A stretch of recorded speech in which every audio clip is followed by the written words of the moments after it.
Vamos a empezar más o menos puntuales. El que no haya venido, se lo ha perdido. Esta va a ser la primera y única charla que vamos a hacer al respecto, así que es una pena. Está claro que lo que no presentan los políticos y los medios de comunicación de Fuerteventura tiene poca difusión. Entonces, como esto es un asunto entre particulares y haciéndolo en un lugar privado de un autónomo que paga sus impuestos, este trabajo no tiene ninguna subvención tampoco, simplemente ha sido una investigación y lo ponemos en valor para que no quede en un cajón simplemente. Así que muchísimas gracias los que habéis venido y de verdad os vais a llevar una información que creo que hasta ahora no habéis escuchado. Y bueno, ¿qué me manda a mí meterme en esto, no? Si es la frase más repetida de esta investigación y no la escucharán en los documentales que hemos hecho porque viene de mis miedos, que me han repetido desde el minuto 1 que me puse a trabajar en este proyecto hasta el último minuto de coger este micrófono. Que quién me manda a meterme en esto, ¿no? El miedo que paraliza ante la imaginación de unas consecuencias. Le muestra a uno sus inseguridades, el precio personal a pagar por lo que vaya a decir. Sin embargo, mi conciencia, por otro lado, me repetía la verdad, Gabriel, la libertad, el pensamiento crítico, la integridad, valores que son pilares fundamentales para mí y yo soy un hombre de principios. La libertad sin responsabilidad es un fraude. Así que me vi en la responsabilidad de no dejar en un cajón esta investigación. Antes de nada, aclarar, como he dicho, que yo me quise informar sobre este asunto como cualquiera de ustedes lo podría haber hecho, con cualquier medio que estuviese a su disposición. Yo soy un particular. Más, digamos, los profesionales de la información se podrían haber hecho una investigación más profunda. Lo hice y aquí lo voy a trasladar en este análisis que vamos a hacer sobre la colonia agrícola penitenciaria. Vamos a hacer un poquito dinámico. Según la historia, según la RAE, la historia es una narración y una exposición de los acontecimientos pasados dignos de memoria. En este caso no se ha hecho historia sino sofismo puro para sensibilizar con fines extraños y particulares. Para el que no lo sepa, un sofismo es un argumento falso con apariencia de verdad. Vamos a intentar que esta tarde no se haga de esto un debate estéril y bizantino, porque recuerdo que los otomanos en las puertas de Bizancio y los bizantinos estaban discutiendo el sexo de los ángeles. Así que bueno, mientras la política hace de las suyas y nos tiene entretenidos en lo mismo, debatir sobre otros sexos, dejan a un lado realmente donde está el problema fundamental. La historia debería de unirnos, aportar las bases de una sociedad de la que vienen nuestros antepasados, así que tengamos un respeto en un tema tan delicado como el que vamos a tratar hoy. Por ese motivo, vamos a dar un ejemplo como ciudadanos, si os parece, amigos, dándonos la bienvenida en pie a los que tengamos alrededor y darle la bienvenida con una sonrisa. Así que, Eduardo, bienvenido, gracias por venir.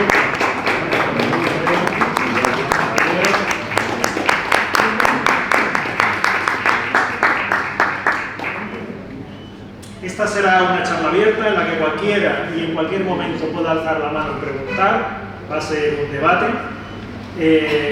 Alcen la mano, nos quedamos con la mano y le damos la palabra, le pasamos la palabra.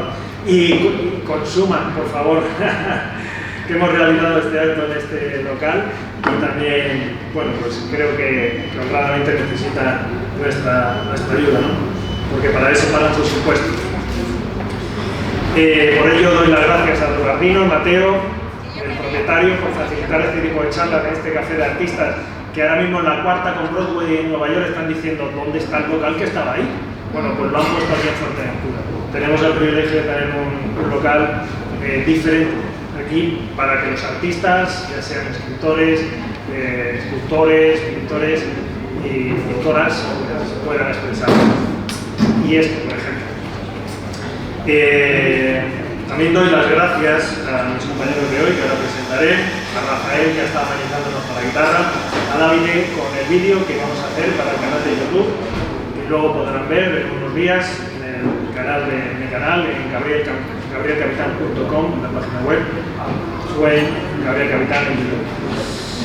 Y sobre todo ustedes por haberse tomado la molestia y el interés de estar aquí. Antes de nada me gustaría preguntar si hay algún representante del colectivo LGTBI de Fuerteventura aquí presente, si hay algún cargo de ayuntamiento o cabildo, algún político, algún periodista. Pues a todos ellos que acabo de nombrar se les ha hecho una invitación oficial a este evento, primero y único sobre esto que se va a celebrar, y ningún medio, de hecho, hasta ahora se ha hecho eco, y a la vista está que tampoco invitándolos vienen. Es una pena, son nuestros representantes públicos. Mi nombre es Gabriel Capitán, no soy periodista, no soy historiador, no pertenezco a ningún partido y soy vecino de Tefía, vivo en Tefía, hace años, entre otras cosas. Soy escritor y me he dedicado durante 2 décadas a la inteligencia en diferentes ámbitos. No hemos cobrado subvenciones, repito, y no queremos vender nada más que la verdad hoy, a coste personal de las personas que estamos aquí. Hoy me presento como analista en esta exposición con todos los datos contrastados de testigos y artículos encontrados que hasta ahora no se habían atendido correctamente. Ustedes saquen sus propias conclusiones en algo que puede alejar a Fuerteventura de un estigma inmerecido de horror por un mal llamado campo de concentración por periodistas, escritores, directores de cine y políticos. Presento a mi derecha al doctor Eduardo Meloni Mageli. Es autor de 7 libros traducidos a varios idiomas, uno de los formadores y psicólogos italianos más publicados en Europa en 2022 y actualmente presidente de la Asociación Española Psiquiátrica Nueva Psiquiatría. También tengo aquí a mi derecha a don Pedro Carreño Fuentes, historiador y majorero, autor de varios libros sobre el patrimonio histórico de Fuerteventura. Fue miembro de la Comisión de Patrimonio Histórico del Cabildo de Fuerteventura y de la Oliva y dirige el Museo de las Tradiciones de Fuerteventura. Entre otros yacimientos que descubrió están los pogomorfos de Cintalla, se lo debemos a él. Y ha dado numerosas conferencias por España y fuera de ellas sobre estos temas. Y menos mal que es el único que trae pelo, porque si no pareceríamos de la familia Cayú ahora mismo los monjes. Bueno, doy paso a Pedro, que nos va a comentar brevemente la historia de la colonia. Pues bien, muchísimas gracias. Como la mayoría de los que están aquí saben, mi nombre es Pedro, creo que casi todos nos conocemos. Y bueno, colaborando en este tema, que también, como dice Gabriel, la historia nos une y no podía ser menos, pues daré una pincelada sobre algunos aspectos que muchos de ellos pues ustedes los conocerán y otros pues servirán para recordar, ¿no? Decir que la colonia agrícola penitenciaria de Tefía nace al amparo de la ley de vagos y maleantes aprobada durante la Segunda República y para ello se crea y se utiliza las instalaciones de lo que fue el primer aeródromo de Fuerteventura. Este aeródromo, cuyas obras se inician allá por 1940 y donde además de otro personal, sí parece que hubo unos 300 efectivos del llamado Batallón 91, que luego hablaremos de él, dedicados básicamente a trabajos de vista, según manifestó el coronel don José Romero Serrano, que es historiador perteneciente al Museo de Historia de Tenerife, militar.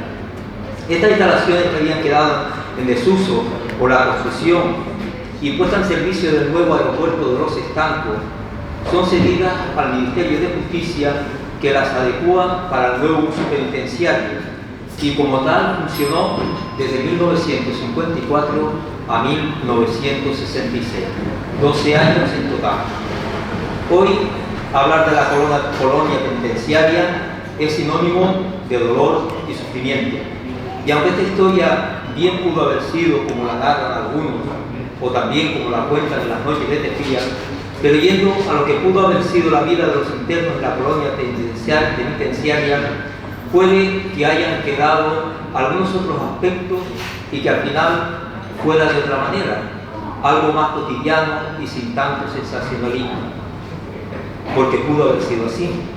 Y además creo que en este momento que un pueblo como Tespía, con tanta historia, un pueblo de gran laboriosidad y generosidad, de leyendas, de muchas leyendas, bien debe ser conocido no solo por unos hechos cuya veracidad histórica pues no está demostrada. Y sigue aquí mi amigo Gabriel. Bueno, ¿se me escucha bien por este? Vale. Sobre cómo comienza la leyenda, vamos a hablar, cómo comienza la leyenda negra de Tespía, con todos los datos que tenemos, ¿no? Bueno, pues comienza con ciertas pinceladas en el año 2003 con un documental que se llama La memoria silenciada. No sé si lo han visto en YouTube. Ese documental, que es de una productora canaria, se hizo con el de Formentura como un capítulo de una serie documental sobre el Batallón 91 que acaba de nombrar Pedro, que fue un batallón de soldados que les tocó hacer la mili ya con Franco del 41 al 43 porque habían sido milicianos rojos en la guerra civil y los metieron en un batallón de castigo. Bueno, pues hicieron la memoria silenciada en base a ese batallón. Cuando llegaron a Fuerteventura a grabar el documental en el año 2003 se encuentran algunos testimonios en Tespía que no cuadran demasiado. No encaja muy bien. Si ustedes ven el documental se darán cuenta que hay muchas incongruencias. En el año 2006, Miguel Ángel Sosa Machín, historiador, escribe una novela de ficción que se llama Viaje al centro de la infamia, sobre la colonia, con el testimonio de una persona que estuvo allí, de un preso que se llamaba Octavio García. Él comenta allí sus torturas en la novela, ¿no? Y a partir de ahí a partir de la novela, al año 2006, comienzan ruedas de prensa, entrevistas al escritor, a Octavio García, el preso, vídeos en YouTube de aficionados contando películas, actos de asociaciones, actos no políticos, subvenciones para más actos y todos en relación a Tespía, sin haber una investigación histórica. Y todo a Google a disposición del ciudadano. Así se crea la leyenda negra. Y en 2023 sale la penosa serie para Fuerteventura en base a la novela Miguel Ángel Sosa Machín y su personaje Octavio. No hay más. No hay más. Hay una novela y una serie. Una novela, todo lo que sucedió después de la novela de ficción, ni siquiera de historia, y una serie. Y voy a pasar la palabra a mi compañero Eduardo para que nos aclare un poco que si después de saber esto, los medios de comunicación social e instituciones siguen manteniendo esta falsa narrativa, ¿qué se podría llamar quizá manipulación mental al respecto? No sé. A ver si no lo puede aclarar. Buenas tardes. Y claramente, si los medios de comunicación y las instituciones continúan promoviendo conscientemente una narrativa falsa sobre un lugar, esto puede considerarse una forma de manipulación mental y hacia los habitantes de esa comunidad. Esta manipulación puede ocurrir en varias maneras.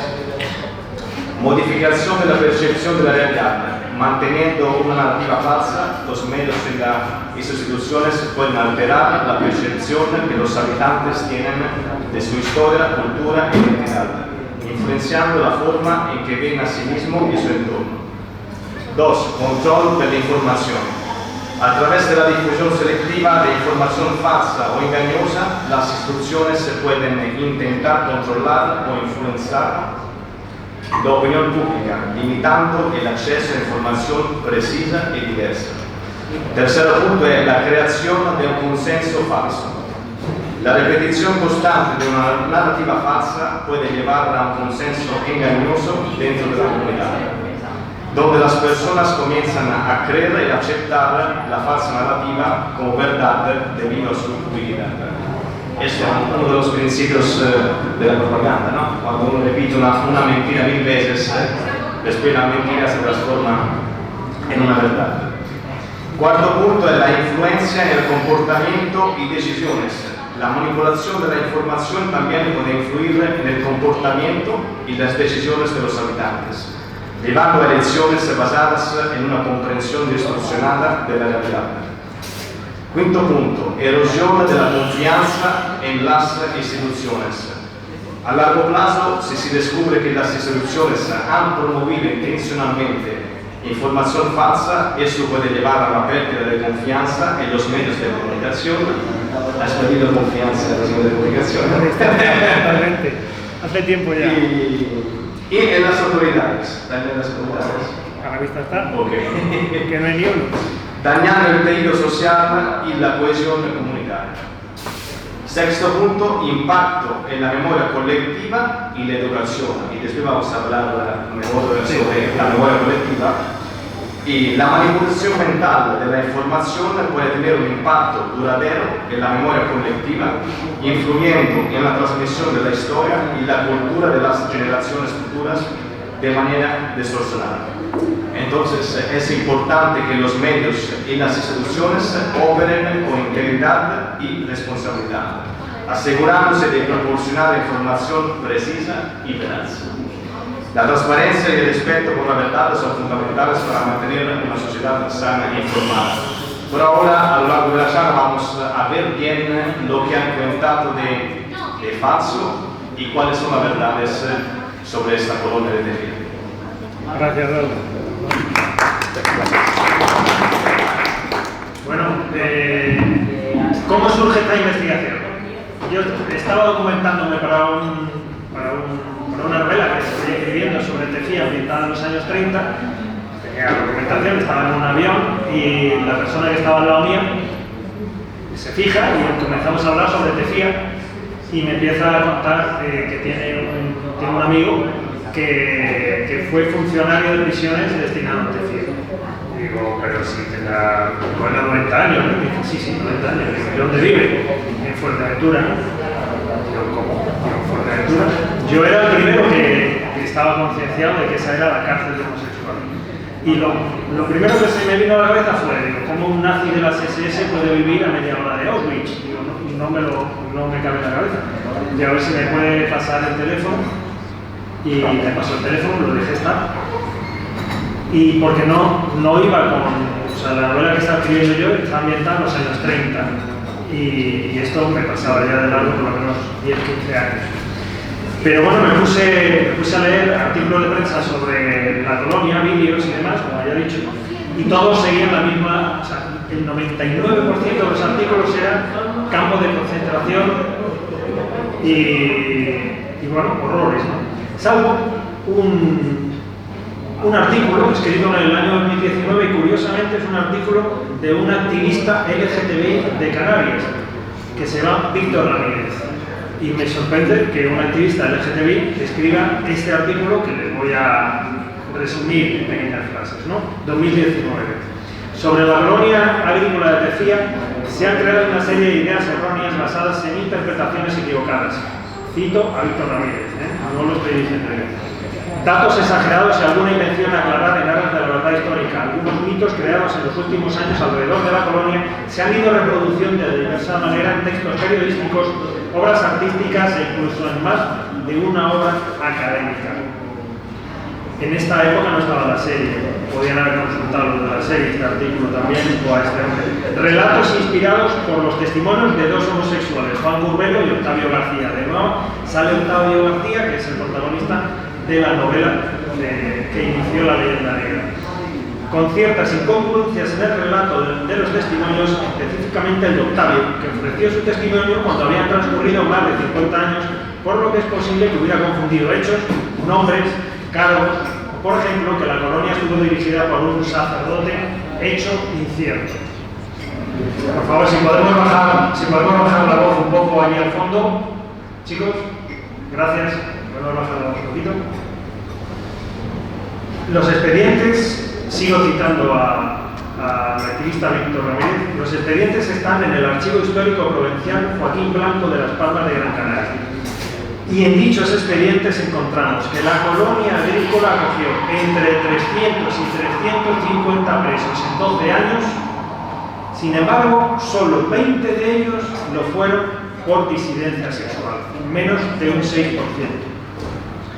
Bueno, pues leído este artículo, me voy otra vez al documental La memoria silenciada, a ver que hay algo ya que no me cuadra. Como repito, es un documental hecho para el Batallón 91.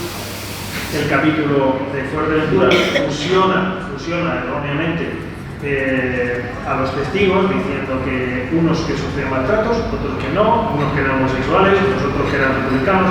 O sea, y uno ve el reportaje y capta, pero si lo ve analíticamente dice, no me cuadra.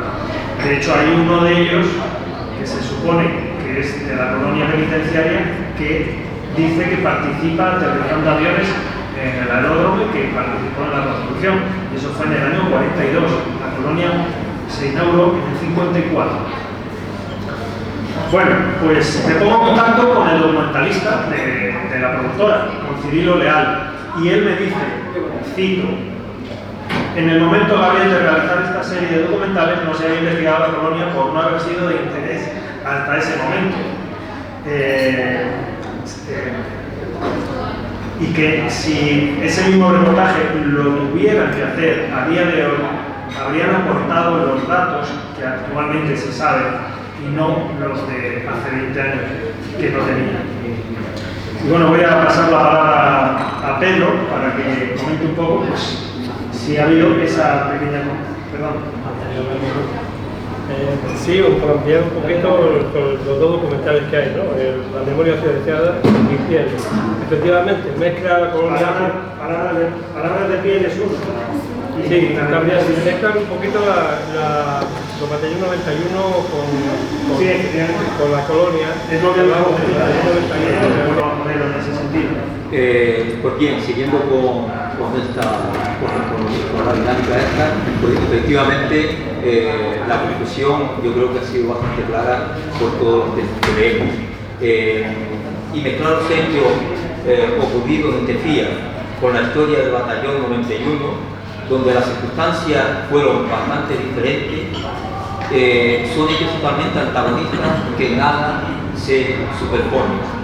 No es bueno para nadie contar una historia media y eso parece que ha ocurrido, mezclando los presos de la colonia de Tefía con los hechos tremendos del Batallón 91, cuya presencia en la isla fue en fechas bien distintas y además lo triste de todo ello es el desconocimiento y el olvido en que el Batallón 91 ha pasado por Fuerteventura en este momento. Esta gente fueron del bando republicano, apresados y utilizados por el bando vencedor en obras de servicio y que estuvieron ubicados en varios sitios de la isla, entre ellos en Pozo Negro y Mata Blanca, y las obras realizadas principalmente fueron vías, entre las que destacan el denominado como el camino o carretera de los presos en la zona de Escandía. La permanencia en la isla de este batallón parece que tuvo lugar entre los años 41 y 1943.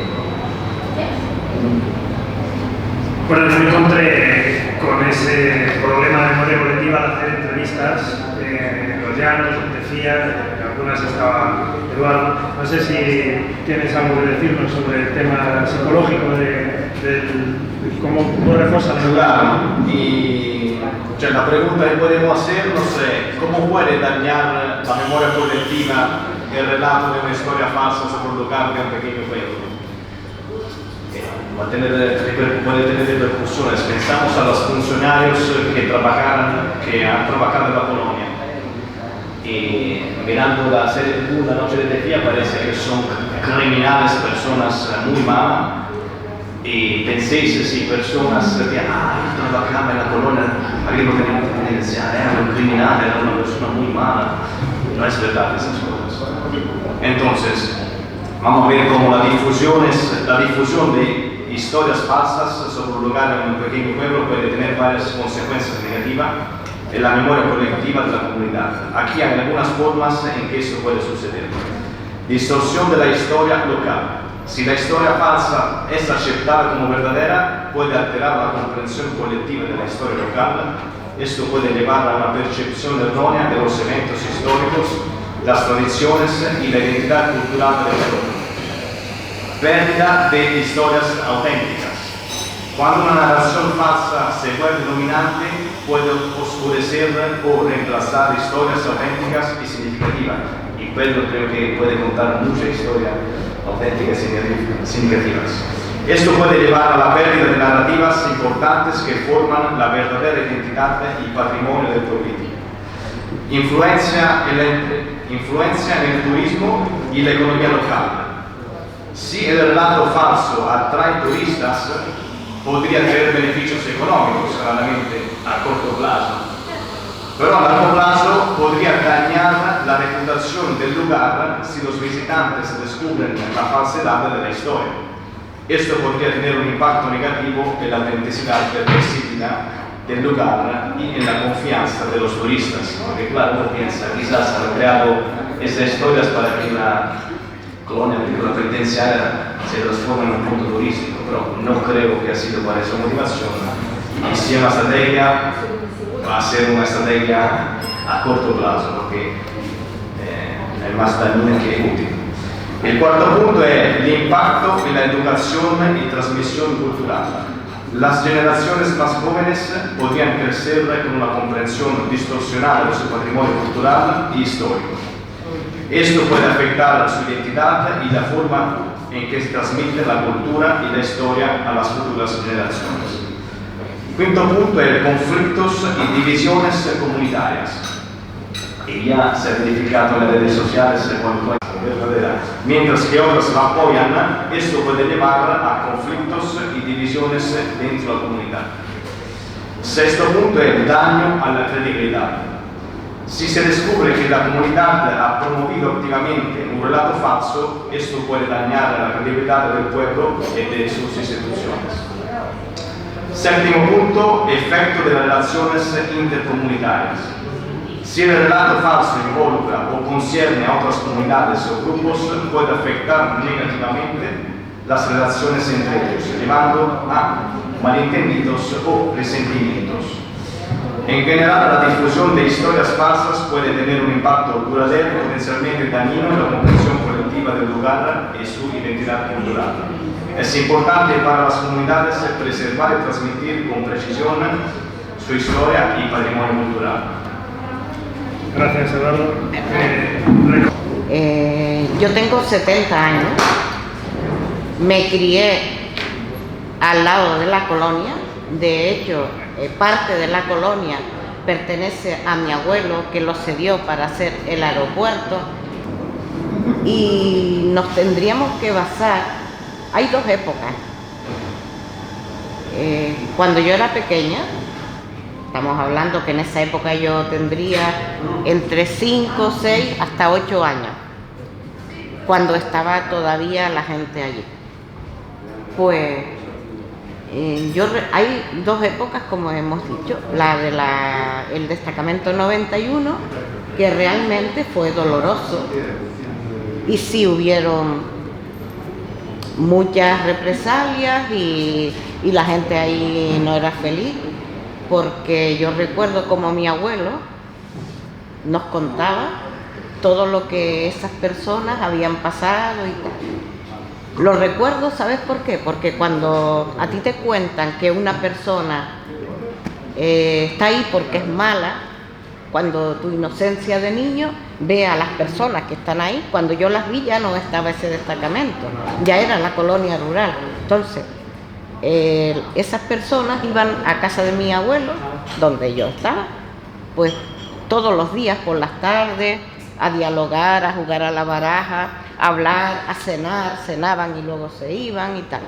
Y yo les tenía pánico, porque había oído las historias que mi abuelo contaba antes y tal. Y estás hablando, esto lo relaciono para que puedas entender, yo que soy joven, en concordancia con esa época tan trágica, que sí que la hubo y fue dura muy dura para las personas que estuvieron ahí. que no tiene... 20 años antes, según el tiempo. Está hablando del batallón. Batallón 91, 20 años antes. El batallón 91, que no tiene nada que ver cuando se hizo colonia rural. Que él estaba hablando de que las personas del pueblo cuentan, pues a lo mejor un testimonio que es erróneo. Es lógico. Claro, decimos que aquí era un razonamiento sobre la memoria colectiva, ¿no? Que a veces se puede dar información falsa sin un segundo fin, ¿no? Yo Puede creo que pasar. casi toda la información que he oído últimamente es falsa. En resumen, todo lo que hay en Google, ¿no? Canarias 7, año 2020, humillaciones, hambre y malos tratos fueron una constante en Tefía. Vicky, Diario Público 2020, el Auschwitz de Fuerteventura estaba en Tefía. Un centenar de presos sufrieron todo tipo de vejaciones. Repito, 20. Octavio García, de nuevo sale este nombre, cuenta El infierno vivido.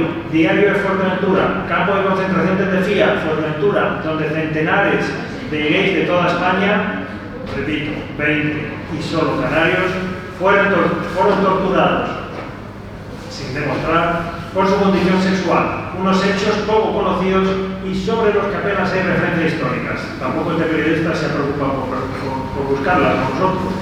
Diario de Fuerteventura, la represión de los homosexuales, se les ha invitado aquí hoy también.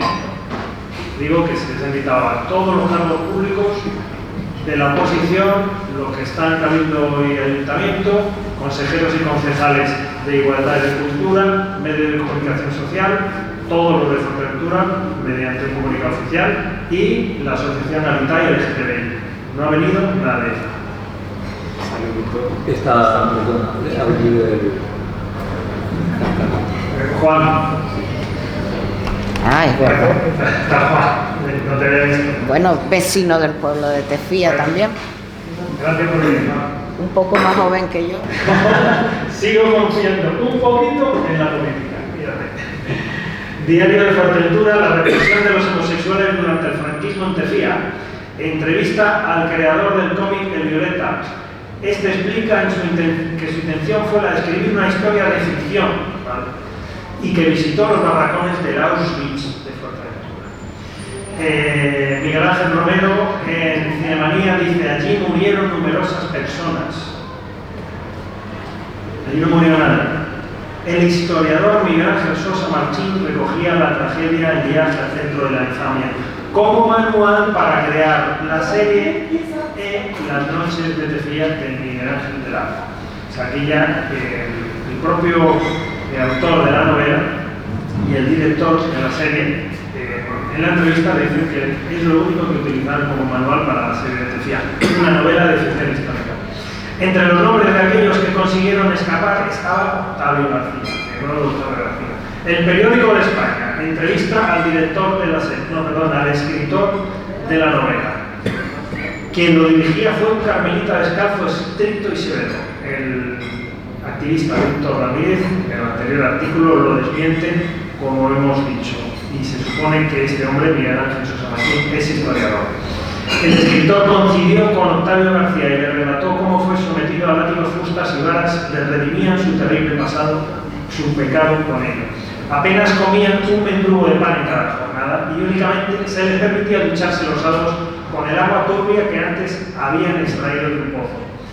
Más adelante van a ver cómo los propios funcionarios solteros que vivían allí con ellos también se duchaban con esa agua. Octavio dijo, cito: solo faltaban los hornos crematorios. El director de la serie tuvo una entrevista en Diario Fuerteventura en el año 2003. No voy a contar ni voy a nombrar los nombres de los periodistas. Si hubieran venido quizás se lo hubiera dicho, pero como no están, no le doy ni publicidad. Cayó en mis manos la novela del historiador Miguel Ángel Sosa Machín, dice el director de la serie, Viaje al centro de la infamia. Y ahí fue donde empecé a interesarme por Octavio García. No por la colonia, sino por Octavio García. Eran encerrados simplemente por parecer homosexuales. Esto es un error, como más adelante lo vamos a ver. Todos los que estaban allí eran delincuentes, habían cometido otros delitos, no solo eran homosexuales. Con la serie Las noches de Tejía quería contar todo este momento de la historia que no estaba contado, efectivamente, a su manera.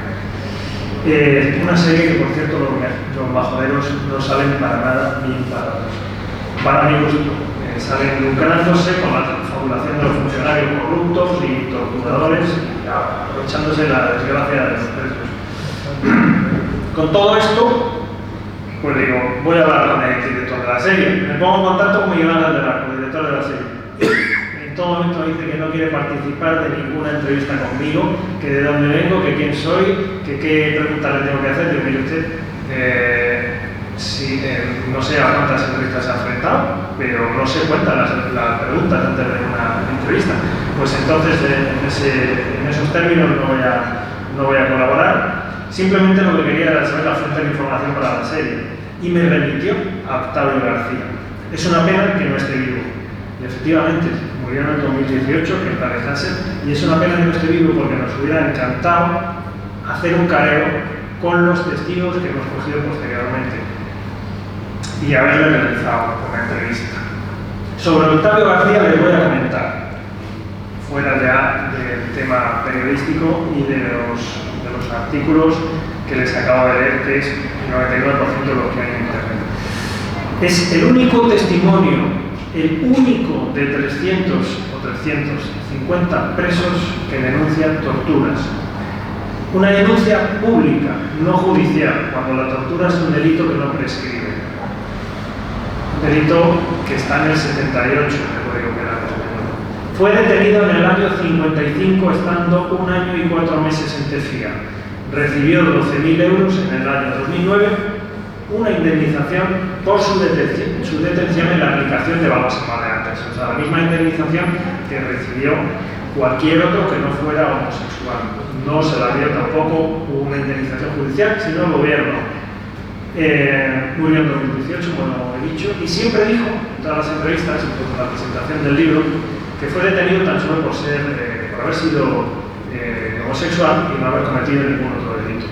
Bueno, pues en su ficha policial, en la que aparece en nuestro reportaje, La noche de Tejía, de la mentira, le constan, que los tienen en mi canal de YouTube, a su disposición, los episodios y las entrevistas completas también, para que vean que no he cortado para los dos documentales lo que a mí me pareció, o sea, sino lo más destacado.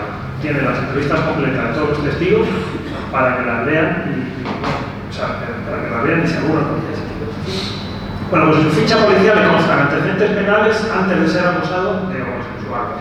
Y así lo reza: robo, polizonaje y escándalo público. Esta última, de escándalo público, probablemente debió de ser el motivo de la última detención y por la cual le consideran homosexual. Como ya verán más adelante cuál era el proceso. A ver, un santo, este hombre no era un delincuente. Era homosexual, pero era un delincuente. Bueno, pues con todo esto entrevisto, claro, yo ya voy llegando a mi casa, yo me voy a quitar y me vuelvo a repartir la frase de que me dice: a ti me manda a mí meterme en esto. Pero bueno, o sea, me van surgiendo cosas y digo, no lo puedo dejar en un cajón, porque esto no se ha contado. Entrevisto a varios vecinos y bueno, me cuenta. ¿Quieres contar tú? ¿Cómo viviste la colonia? Me voy a pasar el micrófono. Me comentaste que de pequeña ibas a la colonia a pasar consulta médica con el practicante y el doctor Bustos y el doctor Aristides, que era médico de Fuerteventura, no de la colonia. Y que allí tú pasabas consulta junto a los presos y a los funcionarios y a otros vecinos del lugar. Sí, desgraciadamente en Fuerteventura no había la sanidad que hay hoy en día, había un médico para toda la isla, a lo mejor. Y yo recuerdo que don Aristides iba 2 veces en semana a pasar consulta médica, pero sin embargo el practicante, que yo creo que tú lo conoces, don José María Melián, iba todos los días en su motito de Puerto arriba para poner inyecciones. Y claro, no solo atendía a la gente que estaba en la colonia, atendían a toda la gente de Tejía, de Los Llanos, hasta gente del PYME llegaban. ¿Qué impresión te daba a ti aquello? ¿Te parecía repulsivo? No me daba ninguna repulsa porque yo ya Estamos estaba... hablando ya de la colonia. De la colonia rural. En el año 54, Sí. Funcionarios civiles no llevaban armas. No, yo nunca había, Eran yo instituciones penitenciarias. personalmente nunca vi allí nada, la gente allí estaba en libertad y no parecían malas personas, todo lo contrario. Me comentaste que no vistes uniformes y que No. no podías distinguir quién era un preso y un funcionario. Indudablemente, en esa época tú no sabías, todos iban vestidos con ropa normal, ropa de Y civil. que por las tardes iban presos y funcionarios al bar de Manolito de Tefía a tomar vinos. Al bar de Manolito y a jugar a la baraja. Pues Que no parecía una prisión, que tenían un equipo de fútbol y que jugaban también había fútbol. un equipo de fútbol en el que mixto, jugaba la gente del pueblo con la gente y el que equipo de estaba fútbol ahí. estaba compuesto por funcionarios y presos. Sí, por funcionarios, presos y gente del pueblo. Gente del pueblo. Vale, pues te agradezco el testimonio, Sara. Ahora vamos a escuchar a... Bien, pues mi experiencia con respecto a la colonia, más cerca, que yo conozco y viví, nos acerca un poco también a esa verdad diferente sobre lo que allí pudo ocurrir o ocurrió, ¿no? Decía el amigo Gabriel que la verdad va detrás de la mentira, y yo creo que es cierto, y no podemos ni debemos tergiversar la historia, porque al final no es bueno para nadie, y más si tenemos en cuenta que la historia debe ser la luz que guía a la sociedad hacia el futuro, y esta debe ser, por tanto, inequívocamente verano. Verano de 1964. Yo tenía poco más de 9 años y medio. Pasaba junto a la colonia por un callejón de su parte norte. Mi padre me dijo que allí estaban los presos, que era un lugar, no era un lugar que transmitiera miedo, pues no había ni guardia, ni escopeta, ni garitas, ni nada similar. Sinceramente me parecía que fuera una estampa de cualquier lugar apacible de Fuerteventura, un sitio sereno y tranquilo. Eso sí, gente andando en aquel escenario que yo entendí ocupado en sus quehaceres cotidianos. Allí en ese callejón una casa y un matrimonio bastante mayor, que aparentemente mi padre conocía. Mi padre paró para saludarlo y hablaron de su situación. La señora comentó los problemas de la vejez y de la generosidad de la gente de la colonia, sus vecinos más inmediatos, y que gracias a ellos sobrevivían muchos años. No podemos olvidar que en ese entonces también las pensiones, quien las cobraba eran muy poca gente, ¿no? Y me imagino que yo no sé qué, pero tú que eres de allí de Tefía, me imagino que sabrás de qué gente estoy hablando. Yo pienso que el señor Eleuterio y su mujer que no tuvieron hijos. Seguimos el camino y pronto de la colonia. Seguimos el camino y pronto nos encontramos en la presa que se estaba construyendo en el barranco que llega a la playa de los Molinos, hoy presa de los Molinos. Allí habló mi padre con alguien que le permitió pasar al otro lado por encima de la obra. De esa presa se ha dicho erróneamente, creo, que fue ejecutada por los presos de la colonia de Tefía. Y no, o al menos yo lo he oído, ¿no? Y no. Allí quienes trabajaron fueron obreros de Fuerteventura, entre ellos un grupo de personas procedentes de La Oliva.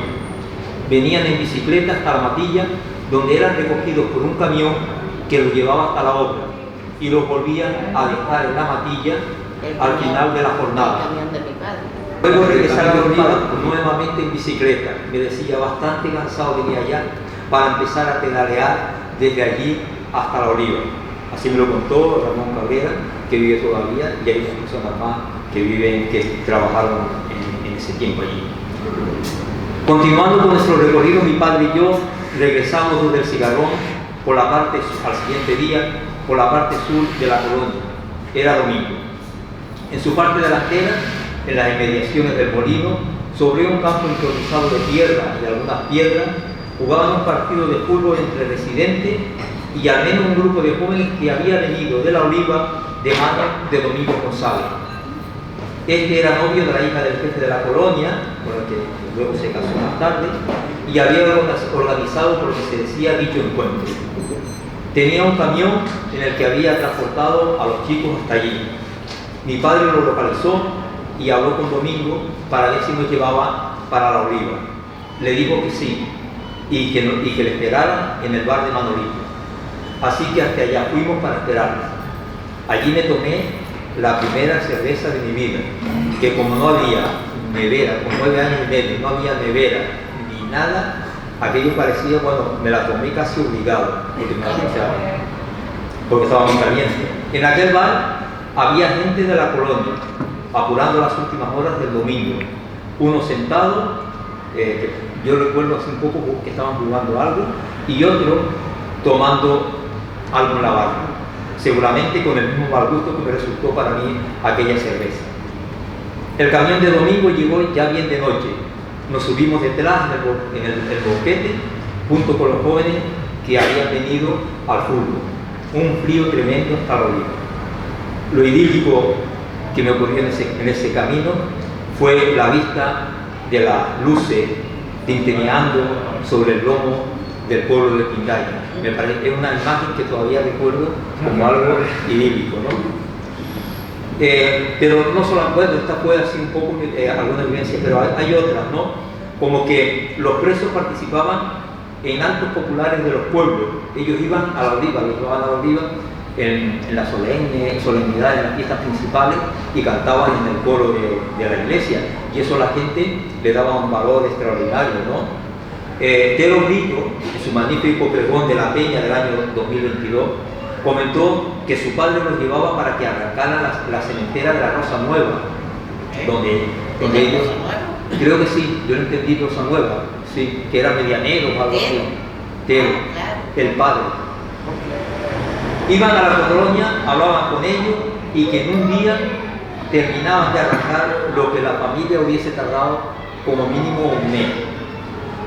Alfonso de la Cruz, un vecino de Tefía, en una ocasión me comentó de los tiempos difíciles de la Fuerteventura de aquellos años, en que no había mucho, cuando él vivía en Tefía con su familia, y cómo abrió un pequeño bar en el pueblo a donde iban los presos de la colonia, y que gracias a eso pues las cosas les fueron un poquito mejor, ¿no? Trabajaba en la colonia. Exacto. Es justo también hacer mención a su labor solidaria y humanitaria con la gente de la isla. Yo recuerdo cómo iban desde La Oliva y otros pueblos limítrofes, porque pasaban por allí, recuerdo algunos en burro, que iban a la colonia porque allí les sacaban gratis, por lo visto, había alguien que les sacaba las muelas y los dientes, y entonces pues la gente iba, bueno, pues la gente iba fíjese en ese entonces, era ¿no? lo único que había. Y lógicamente otra estamos teniendo un careo ahora total, de testigos, al menos coincidís en todo. Otra de mis experiencias con las instalaciones de la Jazz Colonia fue así. A poco de entrar a trabajar en el Cabildo sobre el año 75, en aquel entonces éramos un total de 8 funcionarios en el Cabildo. Se recibió una carta del gobierno ofreciendo la venta de la colonia a la institución insular. El secretario don Luis Sánchez me pidió que fuera a ver los inmuebles y su estado. El precio ofertado fue muy bajo, realmente era una cantidad muy pequeña, era casi testimonial, ¿no? En realidad no significó ninguna carga para los presupuestos de aquel entonces, y ciertamente aquellos bienes valían muchísimo más de lo que se tenía. Así que fui y entré por lo que supuestamente fueron las oficinas y el puesto de mando, ¿no? Recuerdo la gran cantidad de papeles, muchos de ellos regados por el suelo, estantería, etcétera, etcétera, que luego más tarde pues también tengo que decir, o sea, a mí en aquel entonces hubo papeles, ¿no? Pero tampoco, en aquel entonces tampoco se valoraba tanto, ¿no? Y luego cuando pues eso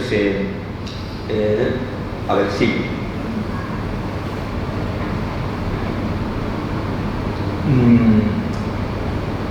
Bueno, había algunos edificios y un aljibe de grandes dimensiones, eso también lo recuerdo. 2 salas contiguas, amplias, que aparentemente fueron 2 dormitorios. Sí, estaba el dormitorio de los funcionarios solteros y el funcionario de los presos. Estaba uno al lado de otro. Me llamó la atención los baños dentro de los mismos.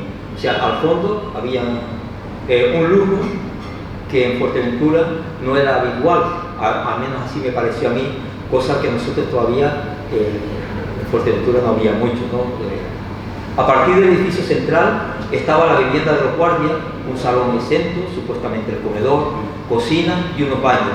Y por el poniente una vivienda de antigua construcción, que me imagino que seguirá todavía allí. Por su parte más al norte, unas cuantas gavias donde había varias higueras, más bien raquíticas, y un melocotonero casi secándose, y de lo que supuestamente se encargaban los presos. No vi signo alguno de elementos que se pudieran relacionar con un lugar violento o donde se practicaran cosas raras, ni siquiera algo escrito o esgrafiado en los muros de los dormitorios. Detalle este que yo tuve muy en cuenta porque en una ocasión yo había entrado a la casa del coronel varias veces y los dormitorios de la tropa estaban llenos de grafiados.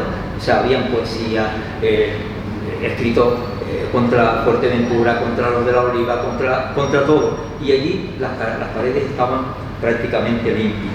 Y curiosamente nada de cerrojo y alambrado. Don Arístide, que en paz descanse, que fue médico de la colonia y cuya honestidad creo que está fuera de toda duda y al que Fuerteventura nunca le pagará suficientemente, decía que no estaba de acuerdo con lo que se estaba hablando de los presos de la colonia, que lo que se hablaba no era cierto, que los presos que allí se encontraban eran políticos, eran por delitos y faltas leves, y que nunca vio a nadie que hubiera sido castigado por malos tratos. Muchas gracias, Pedro, por tu testimonio. Bueno, pues vamos a hacer un pequeño resumen así de las dos épocas. Batallón 91, represaliados republicanos del 41 al 43 y conducidos por militares con armas y demás. Y del 54 al 66, colonia agrícola, Ministerio de Justicia, funcionarios civiles del Ministerio de Justicia sin porras, sin armas y con presos que habían cometido delitos. Por poner un ejemplo de lo que ocurrió en otros países al respecto, hay que tener claro que la Organización Mundial de la Salud no consideró que ya no era una enfermedad, que consideró que ya no era una enfermedad mental en el año 70. O sea, en el año 70 la OMS consideró que la homosexualidad ya no era una enfermedad. Y, por ejemplo, me ha llegado un testimonio, que no lo hemos podido meter en las noches de Decía la Gran Mentira, porque ha llegado más tarde, de un cubano represaliado, que habla de la UMAP, las Unidades Militares de Apoyo a la Producción, que hizo Che Guevara y Fidel Castro, y ahí metían, pues, como me comentó, 3 categorías: hippies, que escuchaban los Beatles, homosexuales, y un tercero en el que entraba todo lo que quisiera, y se llamaba conducta impropia. Bueno, allí sí fusilaban, torturaban y muchos se suicidaron en la misma época que la colonia, incluso más tarde. O sea, estamos hablando de los años 60. Voy a intentar ponerlos, son 2 minutos, a ver si se escucha. Internados en esos campos, que no es ni la mitad de lo que dice, de eso que dices ahí de Fuerteventura.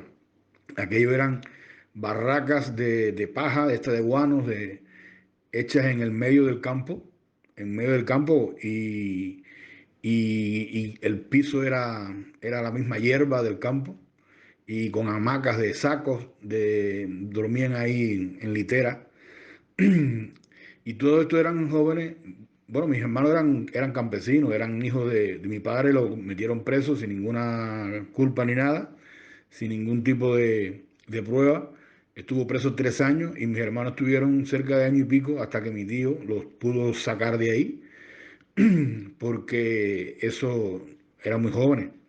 Pero como mi madre la metieron presa, yo nací preso y mi madre estuvo presa en una casa de corrección en lo que mi padre estaba preso, incomunicado. Y bueno, al final mis hermanos salieron, los pudo sacar mi tío y en esas mismas condiciones que te estoy diciendo, con el piso era de hierba, con chinches, con fango cuando llovía, con las condiciones, se murieron ni se sabe, se ahorcaron, se quitaron la vida, no sé qué cantidad. Imagínate, estos que eran hombres normales, que yo conocí, y los homosexuales, que eran un poco más de menos fuerza, y qué sé yo, esta gente moría enfermos, con fiebre, con cosas atrozos. Y conocí también un homosexual que fue de la iglesia donde yo iba, que, que me hacía todos estos cuentos así de horror, de horror. La ideología marxista, leninista del régimen castrista. Los metieron presos porque cualquiera lo decía, no tiene que tener pruebas ni nada. Mi padre estuvo preso 3 años porque alguien dijo de que lo habían visto y lo más cerca que estaba él estaba como a 30 kilómetros, que no tenía coche ni nada. Él andaba a caballo siempre. Y estaba en una sierra de donde estaban alzados esa gente. Y a mi padre lo metieron preso y a mi madre la recogieron, nos quitaron todo, toda la tierra, la casa, las cosas. Éramos 7 hermanos y, y dos de los mayores, los dos mayores que eran jóvenes, tendrían no sé si 16, 17, 18 años. Ellos los mandaron para Lomá, a un campo de esos de concentración. Y mi madre pues la hacinaron con mis hermanos más pequeños. Yo nací en uno de esos, en un albergue de esos que tenían en La Habana, congregados a la gente. Después toda esta gente que fueron saliendo de las cárceles, que fueron cumpliendo años el que tenía culpa, toda esta gente los reubicaron donde ellos quisieron reubicarlo, sin tierra, sin nada, no le devolvieron nada, es horrible lo que pasó. Yo recuerdo los cuentos de mi madre que hacía allí en esa casa, que no era ni siquiera una cárcel. Eh, Todo lo que pasaba, todo lo que sufrió, todas las humillaciones que recibieron nuestros hermanos, los pequeños. Yo no, yo estaba recién nacido, yo no viví nada de lo que ellos pudieron pasar allí. Pero no, mis hermanos eran campesinos, gente normal, no eran hippies ni eran. Ya sí, los hippies y esta gente que oían oían a los Beatles, los estudiantes de seminario, a los intelectuales que no estaban de acuerdo con el comunismo, toda esa gente sí los cargaron, toda esa gente sí pasaron, y junto con ellos los homosexuales. Mi madre en el año 63 estaba embarazada de mí, creo que tenía 8 meses cuando vinieron, 8 meses de embarazo cuando vinieron a recogerla a la casa de ella y de mis hermanos. Ya mis hermanos se lo habían llevado antes a trabajar en un campo esto de piñas o algo de eso. Y, y el hermano más pequeño que había tenía 5 años, yo no había nacido, tenía 5 años mi hermano, y, y cuando llegamos allá a La Habana, que nos trasladaron 400 y pico kilómetros para esa casa donde vivían todos los familiares de los presos, pues mi hermano tenía 5 años y, y lo llevaban a una escuela, debe ser como un internado, y ahí le daban comida y los obligaban a comer remolacha. La remolacha era una cosa que mi hermano no conocía, porque eso nunca se sembró en la finca de mi padre. Esa comida no era comida rusa básicamente, porque la remolacha vino en Cuba, la llevaron los rusos y esta gente a principio. Y mi hermano dice de mi madre que llegaba todos los días con la camisa llena de remanchada de remolacha porque se las obligaban a comer. Se las obligaban a comer y la escupían, la vomitaban. Y mi hermano toda la vida estuvo medio traumatizado, inclusive hoy en día tampoco él está muy bien. Y me decía anécdotas de que venían titiriteros allí a los niños que estaban allí presos, bueno, presos, retenidos allí, y los titiriteros ponían y le decían, Jesucristo, tira caramelo, Virgen de la Caridad, tira golosina. Bueno, ninguno de esos santos le tiraban nada, ¿no? Y cuando decían, oh Fidel, tíranos caramelos, entonces tiraban los caramelos para los niños, de atrás del telón, porque Fidel y porque Raúl y eso sí mandaban caramelo. Toda esta sinvergüenzura la hemos tenido que sufrir nosotros. Ha sido un buen documental, te felicito, Gabriel. Que haya gente como tú así, que están dispuestos a enfrentar toda esta mentira, porque en definitiva la izquierda, los comunistas, no sé qué, todo es lo mismo más o menos, socialismo, todo eso, y todo eso se basa en la mentira. Yo lo que estoy viendo en los 50 años que viví en Cuba es que todo es una mentira. Si yo veo aquí las cosas que dicen del franquismo y no sé qué, y cada vez que comparo, digo, pero lo superan, lo superan, lo superan. Y lo más terrible de esto es que de esto nadie habla. La que está al frente de la LGTB esa de Cuba es la hija de Raúl Castro. Imagínate tú. Mariela Castro, que ni es lesbiana, ni se le parece, ni todo lo contrario, pues es la que está al frente de eso. Jamás en la vida en Cuba se va a saber esto, ni se va a saber tantas cosas. Lo que se sabe es lo que ha salido fuera. Y lo que salen afuera de Cuba, pues entonces ya eso pasa, a nadie les cree. Bueno, pues nada, te felicito de verdad por el buen trabajo que has hecho, tú y tu equipo, supongo. Que ojalá siga yo al tanto de esto, porque a mí las cosas así bien hechas y buenas y en base a la verdad me llenan de satisfacción. Gracias, Gabriel. Un abrazo. Como ven, en todos lados relacionados con este asunto. Y, en fin, pues con estos testimonios ya me dio por llamar al funcionario de prisiones que me dieron el teléfono en el avión con toda la documentación que tenía, porque no le quería llamar al principio para tener yo todos los conocimientos necesarios como para hacerle una entrevista en condiciones, porque yo no sabía que me iba a encontrar. Me podría haber encontrado un psicópata, me podría haber encontrado un torturador de verdad, y sin embargo me encontré a Martiniano Martín, 90 años, que vino con su mujer Marisa Segura, que la han nombrado, que era la hija del administrador durante toda la apertura de la colonia. Y como ya os digo, me sorprendió mucho que un nazi de la SS viviera a media hora de Auschwitz, o sea, que se hubiera jubilado un torturador a media hora de su campo de concentración. Y bueno, fui para hacerles una entrevista tipo interrogatorio como la que había hecho yo durante mis 20 años de servicio. Y así fue. Yo no sé cómo la mantuvieron, porque es que, o sea, no bajé el listón, no bajé el ritmo. Si ven la entrevista completa en YouTube, para ver que es que no paro precisamente para que no les dé tiempo a pensar ni a mirarse entre ellos. Psicológicamente, durante la entrevista vi un matrimonio unido, pero a la vez independiente. Contestaban a las preguntas en el momento, no había sumisión de uno a otro para esperar cuál era la mejor respuesta o la más diplomática, ¿no? Tanto uno como otro decía lo que tenía que decir sin ni siquiera mirarse, y bueno, es un matrimonio que realmente me transmitió mucho respeto y mucho amor. Como ya he dicho, ella es la hija de Vicente Segura y son el único testimonio de la otra parte, que no es leyenda negra, que nadie se ha molestado en consultar, nadie, ningún historiador, ningún periodista los haya entrevistado. Martiniano Martín estuvo destinado del 63 al 66, que es la clausura, ¿vale?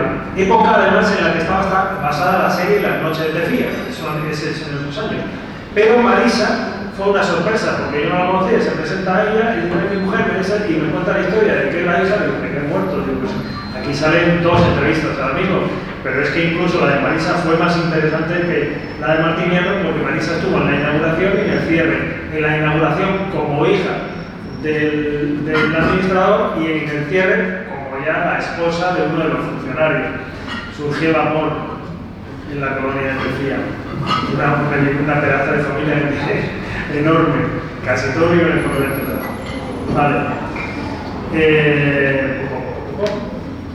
No me quiero enrollar mucho, ¿vale? Pero pero es que es interesante, es un dato interesante. De esta manera lo tienen los documentales, si lo quieren ver, repito, gabrielcapital.com, hay una pestañita que pone investigación de TFIA. Vale, han preferido no venir esta tarde porque van a cumplir 90 años y me han dicho que, a ver, con la entrevista que dimos ya es más que suficiente, no queremos que nos suba la tensión ni ponernos nerviosos, y lo entiendo, porque no sabían lo que se iban a encontrar. De hecho, a mí me ha sorprendido que viniera tan poquísima gente. Pero bueno, como esto no lo ha organizado el Ayuntamiento ni el Cabildo, pues es normal que no haya venido gente. A ver, y testifican, en resumen, los dos testimonios los voy a mezclar, ¿vale? En una entrevista que fue más una especie de interrogatorio que una entrevista, ¿no? Que todo lo que ha salido en la televisión es mentira. Recuerda buena convivencia entre funcionarios internos. El primer día de la inauguración llegaron entre 8 y 10 solamente en el año 54, y de funcionarios había 4. Marisa conoció solamente a un homosexual, que lo decía él, y ese interno era homosexual y hacía la comida y vivía con los funcionarios solteros en el pabellón anexo, que era el pabellón de presos. Los solteros casados vivían en Tefía. De internos no pasaron más de 30 nunca en total, y cuando se cerró la colonia en el 66 había 15 internos y 15 funcionarios. El equipo de fútbol lo tenían completito y mixto. La ley de pagos estaba dirigida al hombre. Los funcionarios no llevaban armas, no llevábamos porras, no había rejas ni muro. Como anécdota contar que la llave de la puerta del pabellón de los presos se la pasábamos todas las noches al cocinero por la ventana para que se levantara por la mañana y nos hiciera el desayuno. Es decir, pasaban la noche con la llave de la puerta dentro del pabellón. Podía haberse largado, que le hubiera dado la gana. Y este interno vivía con nosotros y nos hacía el desayuno, ¿vale? Vale. El pabellón tenía camas, igual que en todas las prisiones. Se levantaban por la mañana y no había doctrina religiosa ni política. Aquí el cubano nos ha dicho que hasta los niños que estaban presos nunca por Cuba les hacían hasta riñones y muchas otras cosas más que me contar que tampoco quería. Pero bueno, dice, no había doctrina religiosa ni política, nunca se oyó ni una paliza ni un maltrato. No iban vestidos en uniforme, ni ellos ni nosotros. Los presos se llevaban su ropa. No había uniformidad en los penales de España para los presos. Los funcionarios solo nos poníamos el uniforme en Tefía para actos. No teníamos luz, no teníamos agua corriente, cogíamos el agua de un pozo y se duchaba ahí tanto presos como funcionarios a voluntad. No había ninguna dependencia para castigos o aislamientos. Picar piedra caliza lo hacían por la mañana entre 2 y 3 horas y por la tarde nada. Era pasar la tarde simplemente. Había un frontón, un campo de fútbol que jugaban mucho al fútbol. Tenían un equipo de fútbol que estaba integrado por presos, bajoreros y funcionarios. Una rondalla, bueno, que jugaban en la Oliva y en Puerto, y también venían los equipos a la colonia a jugar. Había una rondalla con la que iban a varios pueblos a las fiestas, había un maestro al que iban todos los que eran analfabetos y a misa voluntariamente los domingos a Casilla del Ángel en la colonia, o sea, en el camión de la colonia. El director conducía y detrás, presos y funcionarios. Y después de la misa nos íbamos al bar de Santiago en Casillas a tomar unos vinos. Comían lo que en todas las prisiones, esto lo está diciendo el funcionario de prisiones, Martínez Martín, no lo digo yo, y su mujer Marisa Segura. El menú establecido en instituciones penitenciarias, diario, con una serie de datos abajo en el que tenía tantas calorías, tantas proteínas. El menú estaba bien para una persona. Y eso de que venía gente de Tefía a darles comida, yo eso no lo he conocido.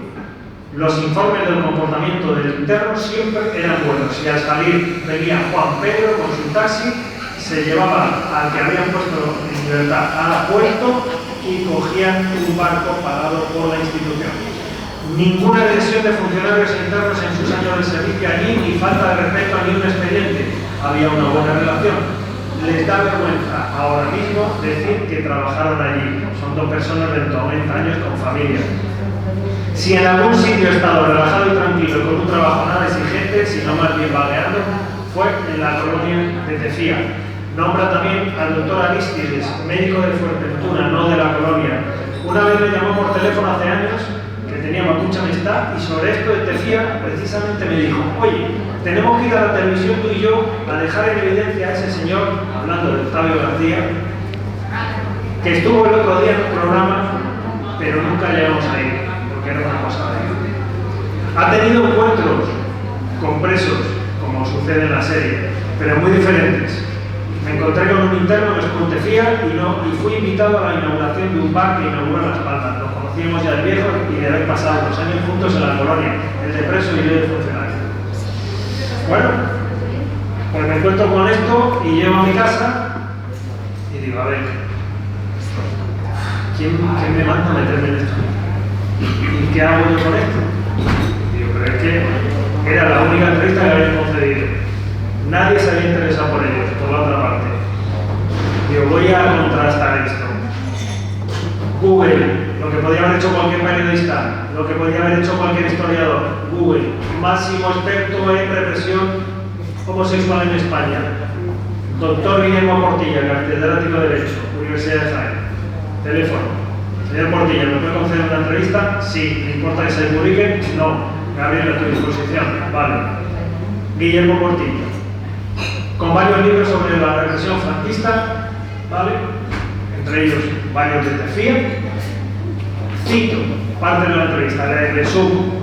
En Estados Unidos, Gabriel, en los 70 no podían bailar los hombres juntos bajo pena. En la dictadura socialista había campos de concentración, como este testigo que les acaba de hablar por WhatsApp, en exclusivo de homosexuales e incluso de ejecuciones. Esos chavales que llevan la camiseta del Che Guevara, probablemente en aquellos años hubieran sido los primeros que hubieran entrado por giles. En fin, lo que es conocer un poco de historia, ¿no? En la sociedad democrática, sin llegar a encerrarlos o sí, como en la victoriana, murió Oscar Wilde en prisión por un acto de sodomía. Sí. Por ejemplo, la democracia también ha perseguido a homosexuales, no solo el franquismo, se perseguía porque la homosexualidad masculina perjudicaba a la perpetuación de familias cristianas en el fascismo. En el nazismo por lo mismo, pero por la raza aria. Los socialistas porque no creaban hombres capacitados para la lucha. Siempre hombres, solo hombres. Hombres, varones, homosexuales, varones, no mujeres. Las mujeres podían reproducir. Esa ha sido una constante histórica. En España la prostitución en concreto era ilegal, tanto en hombres como en mujeres, pero la homosexualidad masculina en concreto era la que se penaba expresamente. Nunca se ha condenado a la homosexualidad femenina, dice el doctor. Un ejemplo, sexo público en cines. Eso era un delito de escándalo público. Y sumado a que observasen que era homosexual, fue el caso de Octavio, que hemos dicho antes, que este delito de escándalo público le pudo conllevar también la acusación en pagos y maleantes de homosexual. Y este juzgado sí que lo condenaba ya, pagos y maleantes, por ser homosexual. Los delitos anteriores se castigaban con las penas de esos delitos respectivas y en paralelo a la de homosexual. Es decir, resumo, cogían a alguien haciendo una felación en un cine, eso era un delito en el Código Penal como escándalo público, la policía llegaba, hacía un informe, enseñía que se recogía ese informe forense, se decía que era homosexual o no, pero es que luego también se pedían informes a la Iglesia.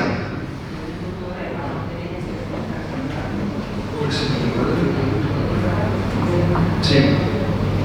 Bueno, el proceso de acusación, que es como el que les acabo de decir, la policía, y se pedía informes al forense y al sacerdote de la parroquia en la que vivía este supuesto homosexual.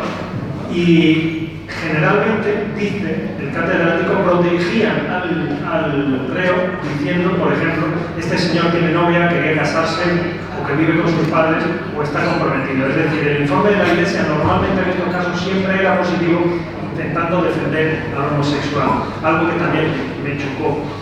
Las terapias aversivas en el electroshock no se aplicaron ni en prisiones ni en las colonias agrícolas. Eso no ocurrió, digan lo que digan. Lo que sí ocurrió fue que, pagándolo los padres, se podía sustituir el cumplimiento de la sanción privativa de libertad de una prisión en el Instituto Frenopático, que eso es un psiquiátrico. Piensa, Gabriel, que los padres pensaban que su hijo era un enfermo y el propio homosexual creía que era un enfermo también, ya que hasta los años 70 la Organización Mundial de la Salud no dejó de reconocer que era una enfermedad. Ante mi pregunta, ¿Octavio García podía haber denunciado un caso de torturas que ocurrió 50 años atrás? Dice Gabriel, los presos se quejaban de un trato degradante y la tortura se incorpora al Código Penal en el 78, siendo un delito imprescriptible. Lo podía haber denunciado perfectamente. ¿Le consta alguna condena o denuncia a algún funcionario del cuerpo de prisiones? No. Lo que hay son quejas, como he dicho. No hay ninguna condena a ningún funcionario. No la hay. Y la queja era más bien el desprecio que se sufría tanto de los propios presos como de los funcionarios. Ojalá. En Tefía eran estados peligrosos. Quiere decir que había homosexuales, había vagos, había mendigos. Estamos hablando de que allí estaban por ser peligrosos. No entiendo que se le torturase a Octavio por ser homosexual sistemáticamente. Igual que te he dicho antes que las terapias agresivas, digan lo que digan, no se aplicaban más dentro de estos centros. Este caso de Octavio, como jurista, le pregunté, también le pregunté a varios abogados, ¿se trataría actualmente como un caso aislado? Y me dijo, sí. Esto sería un caso aislado, claro. No se inculparía a una institución por completo. Y además, recuerdo que fue una denuncia pública en televisión, ni siquiera en un juzgado. Bueno, con todo esto, ya fuera, cuando ya no cito al catedrático, me sorprende que toda esta leyenda negra venga del testimonio de una persona, Octavio García. Por otro, que el máximo referente, el catedrático Guillermo Portilla, no haya sido consultado para la serie Las noches de Tefía. Le pregunté y no fue consultado. El máximo exponente de represión de España y en colonias agrícolas.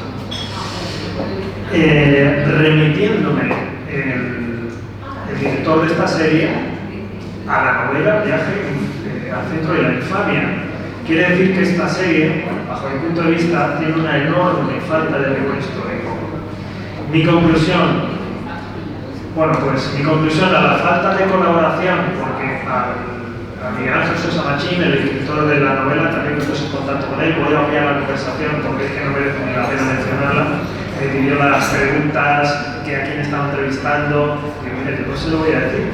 Los funcionarios, que son los torturadores, entre comillas, no tuvieron ningún reparo en hablar, ni siquiera preguntaron las preguntas. Yo fui allí y les solté lo que les tenía que soltar.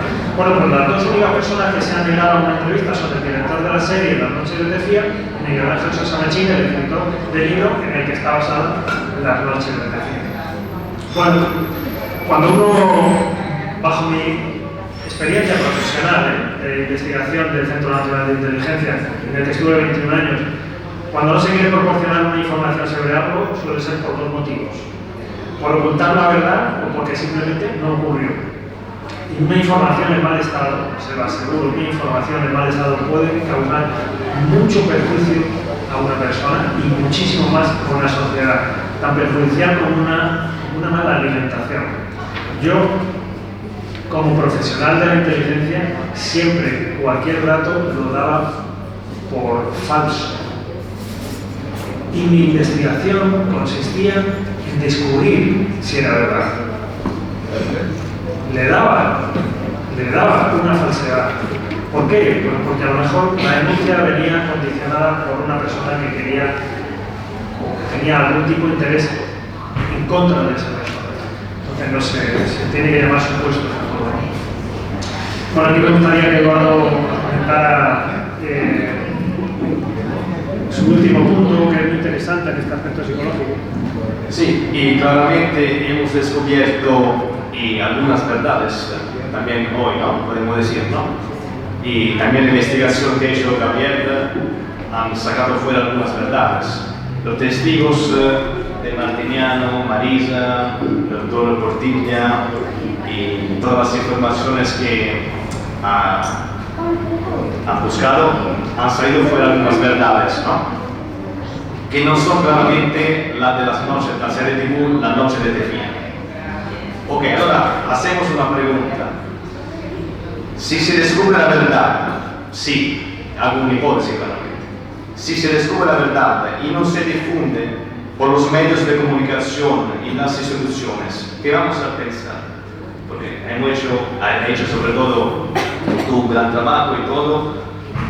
¿Qué hacemos ahora con esta información? ¿La sacamos a la basura o intentamos decir la verdad de lo que ha pasado? Y claramente, seguramente, están otras verdades que descubrir, ¿ok? Nosotros somos por la verdad, yo también soy por la verdad.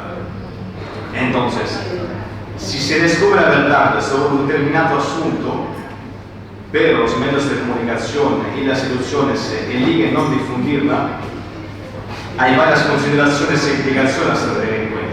Digo eso porque también Gabriel ha intentado un montón de veces intentar difundir sus descubrimientos en los medios de comunicación y no me parece que ha sido escuchado. Entonces, punto 1 puede ser falta de transparencia y responsabilidad.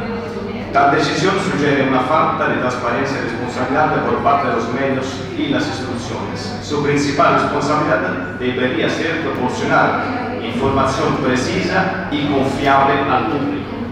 Ahora, con otro paréntesis, la Noche de Día ha ganado un montón de premios internacionales, también el reconocimiento al Festival de Cannes y otros. Sí. Entonces digo yo, para entregar premios a una serie TV basada su una novela, no una historia, una novela de ficción, digo yo, ¿qué está pasando? ¿Estamos premiando la negligencia o está un segundo fin económico? No lo sé.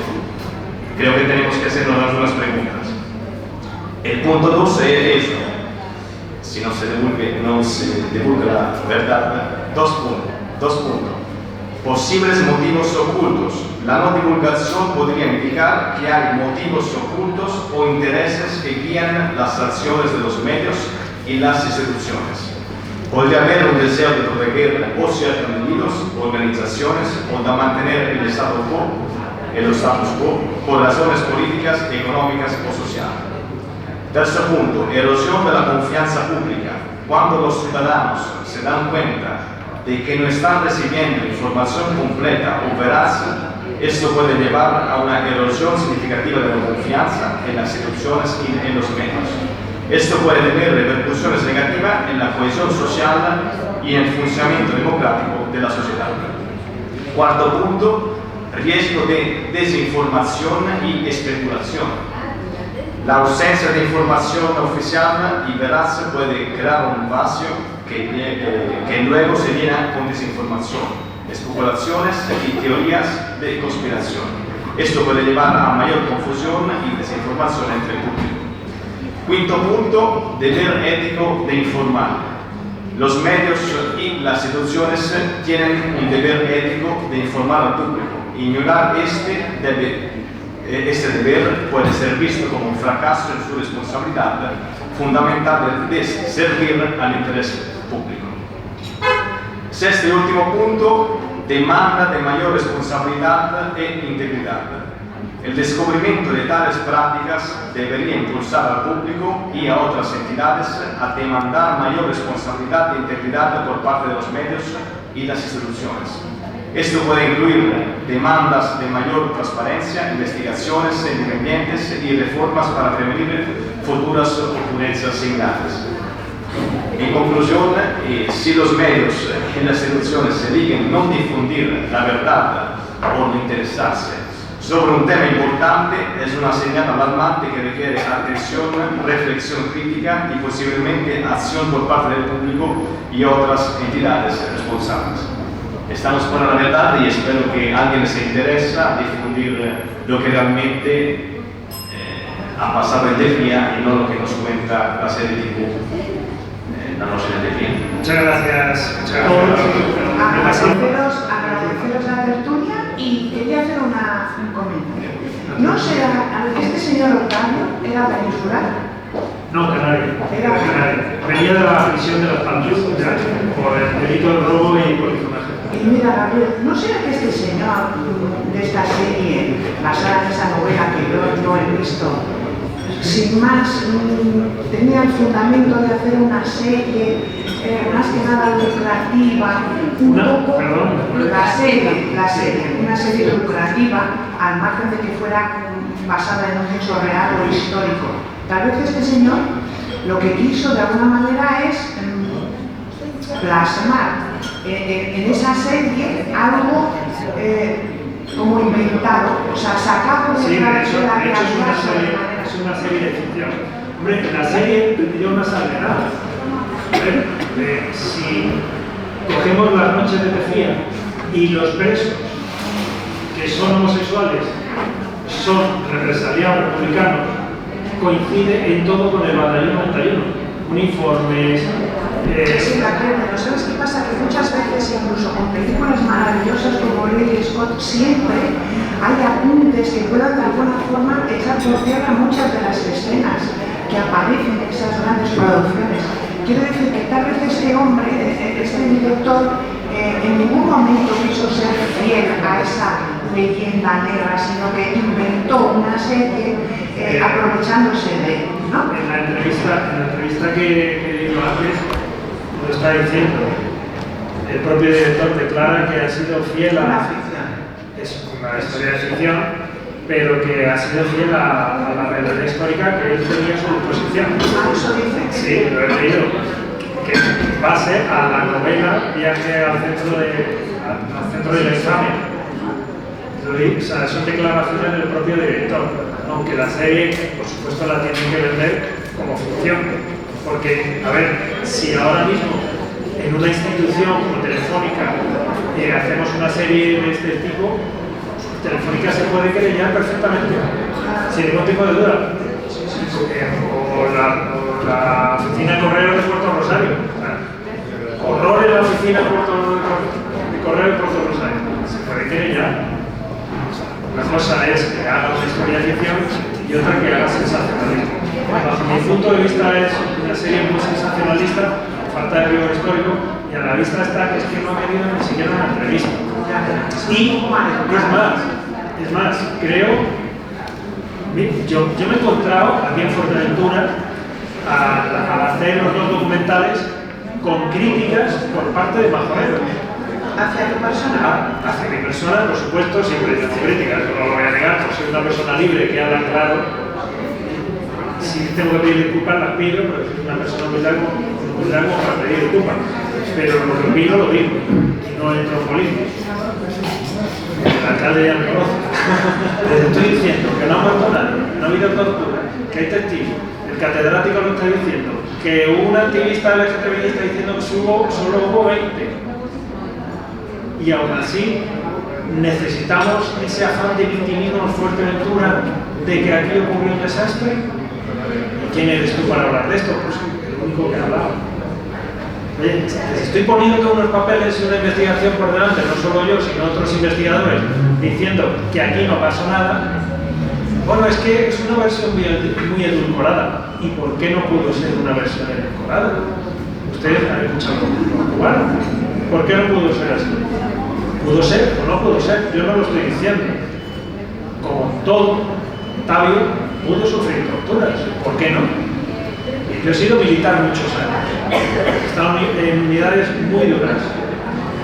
Yo he visto, porque aquí los que hayan hecho el servicio militar sabrán, el típico cabal primero que le daba por un soldado. Le daba por un soldado y le hacía la vida imposible a ese soldado. Ese servicio militar para ese soldado fue un infierno.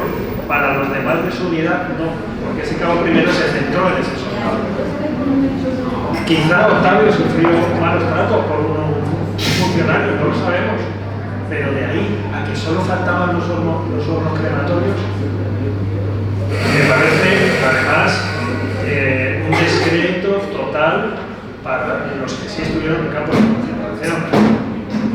O sea, coge a uno de Auschwitz, o Mauthausen, lo llevas a Santefía y te dirá dónde hay que plantar aquí la guerra, ¿no? En lugar de mandar a 3.000 tíos a una cámara de gas. Entonces, la vida es una continua comparativa. Y la historia, bueno, pues si la vemos con ojos del presente, no con ojos del pasado, nos rasga un poquito y luego pues me sale otro tercer ejemplo, ¿no? Ahora mismo un centro de menores con 350 menores, de estos que llaman menas, y uno de ellos sale en Antena 3 diciendo que lo han pegado o lo han violado. He consultado a varios expertos legales e incluso periodistas y se diría que es un caso aislado. Es un caso aislado. ¿Por qué el testimonio de una persona decía una, no hubo más? Es un caso de la institución en general. ¿De dónde viene? ¿Qué somos? ¿Qué queremos hacer con eso? ¿Qué es lo que queremos? ¿Qué es lo que hemos querido hacer? ¿Qué es lo que han querido hacer escritores? ¿Qué es lo que han querido hacer periodistas?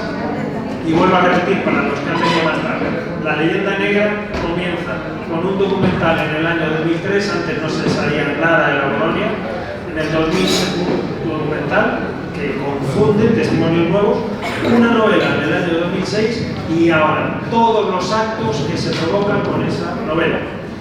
Actos de presentación, entrevistas al escritor, actos políticos, subvenciones a asociaciones para ese tipo de tema de FIA. Esas subvenciones provocan más actos, esos actos llaman más políticos, esos políticos llaman más prensa, esa prensa tiene que hacer más artículos y es una pescadilla que se muerde la cola y tenemos la leyenda negra. Así se crean las leyendas negras, de la misma manera que crearon la leyenda negra con los ingleses, con la conquista de América, con prensa, para prensa. Entonces, yo, como ya he dicho, la salvedad de la serie sería con los presos republicanos y deciros, yo soy vecino de Tefía, Salo también, aldea de Tefía, Puerto Rosario y Fuerteventura, para que salga el vídeo los que no son de España y lo van a ver. Sus vecinos actualmente sufren una falta de compromiso institucional, como por ejemplo, volviendo a reclamar este año, hemos vuelto a reclamar, asfaltado, alumbrado, recebado de caminos, contenedor de basura, reforma del centro cultural, del parque infantil, del parque de mayores. No tenemos nombres en las calles, señores. Un siglo XXI, una guagua, un autobús, cortes de agua habituales, no disponemos de empleados públicos para barrer o regar, alucinante. Pero sin embargo, lo que sí están haciendo en los 2 últimos meses es el secretario de Estado y el ministro Torres van a hacer un centro canario de interpretación de la memoria histórica LGTBI en el albergue, con estas pruebas sobre la mesa, con las mismas, no sé cuántos asesores habrán pagado, pero a mí no me van a pagar. Yo esta investigación la he hecho en 10 días, a coste personal, y no la iba a dejar en un cajón. Muchísimas gracias por venir aquí a escucharme, porque esta va a ser la única. Lo demás lo tienen en YouTube. Y me da muchísima pena, realmente, como vuelvo a repetir, el haber hecho una invitación oficial al presidente del Cabildo, consejero de Igualdad y Cultura, alcalde de Puerto Rosario, a la que pertenece Tefía, concejal de Igualdad y Cultura, asociación LGTBI Alitae y medios de comunicación. A todos ellos se les ha dado una invitación oficial y que levante la mano, si hay alguno aquí. La verdad, bueno, pues muchísimas gracias por haber venido a escucharnos. Para nosotros ha sido, la verdad, que un buen trabajo. Ahora mismo a la administración y a la asociación Alitae, que recibe, tengo aquí una lista de subvenciones que te echarían la mano a la cabeza, a que inviertan ese dinero en investigación para descubrir, como asociación de protección de los derechos LGTBI, nada más bonito que el hecho de ver que no fue tanto, porque a lo mejor ellos lo que están viviendo es de ese victimismo. A lo mejor esa asociación está viviendo y le interesa que haya esto, y no le interesa investigarlo. Entonces, pudo ser como ellos dicen y pudo ser como los testigos y la historia dicen. porque la verdad es una. Hay que seguir. La historia, lo que pasó, es un cuento. Luego habrá otro caso. Solamente acabar con esto, que con todo lo dicho parece indicar que la colonia fue un lugar abierto, que gozaba de permiso y que podían salir a los bares del pueblo, que participaban ampliamente de actos populares y sociales en la isla, que podían salir y realizar trabajo por encargo, que la gente majorera también podía entrar a la colonia para ser atendido y por supuesto que podían relacionarse social y deportivamente sin problema alguno. Seguramente todo ello con un protocolo que les guardara los motivos por los que allí se encontraban. Y hoy además hemos de clamar porque los que estuvieron allí en esa colonia agrícola, los que por circunstancias de su vida, muchas veces sin quererlo ni desearlo, se vieron privados de su familia, de su tierra y de su libertad, ellos también deben ser recordados y tienen el derecho, por su generosidad y empatía con esta gente de Fuerteventura, tan presos como ellos mismos en una tierra que solo tenía generosidad y pena porque no llovía. Ya lo dijo Unamuno, tal es la magua de esta pobre gente en esta tierra rojiza de osamenta atormentada de seno. Años que estamos pasando recibo. Y como la historia se girará al mundo, es así como tiene que seguir siendo. Mi abuelo decía, así lo encontré y así lo dejo. Y en otra dimensión, García Márquez, moriremos para que la muerte nos encuentre vivos. Eduardo,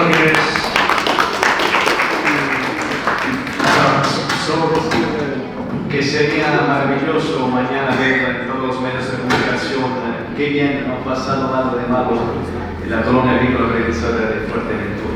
Sería lo que se tendría que hacer, ¿no? Intentar de decir. Ya estamos nosotros en YouTube para dejar todo este testimonio. Okay. De hecho, los comentarios están siendo muy buenos y cualquiera que busque la otra versión ya la tiene. Perfecto. Hasta que nos lo censuren. Claro. Solo decir gracias a todos para estar aquí y gracias el tiempo, es muy valioso, entonces lo agradecemos. Muchas gracias.